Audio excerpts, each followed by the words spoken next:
માનવતા મહેકી. મોરબીના જેઠલોજા પરિવારે દુઃખની ઘડીમાં લીધો ક્રાંતિકારી નિર્ણય. બ્રેઇન-ડેડ પિતાના અંગદાનથી 3 વ્યક્તિઓને મળ્યું નવજીવન. સ્વજન ગુમાવ્યાનું દુઃખ અપાર હતું, પણ કોઈકના ઘરનો દીવો ફરી પ્રગટે તે માટે પરિવારે પિતાના અંગોનું દાન કરી સમાજને પૂરી પાડી નવી રાહ.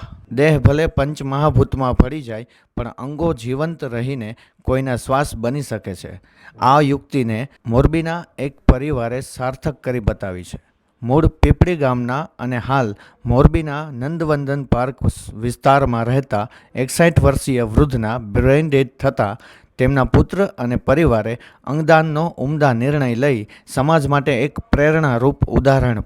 ઘટનાની વિગતે વાત કરીએ તો મૂળ પીપળી ગામના વતની અને હાલ મોરબીમાં રામકો બંગલાની પાછળ ઓપેરા સ્ક્વેર 801માં રહેતા સ્વર્ગસ્થ કાંતિલાલ સવજીભાઈ જેઠલોજા ઉંમર વર્ષ 61 ને ગત રોજ અચાનક બ્લડ પ્રેશર લો થઈ જતા તાત્કાલિક મોરબીની હોસ્પિટલમાં ખસેડવામાં આવ્યા હતા. જોકે તેમની તબિયત વધુ નાજુક જણાતા વધુ સારવાર અર્થે તેમને રાજકોટની સિનર્જી હોસ્પિટલ ખાતે રિફર કરવામાં આવ્યા હતા.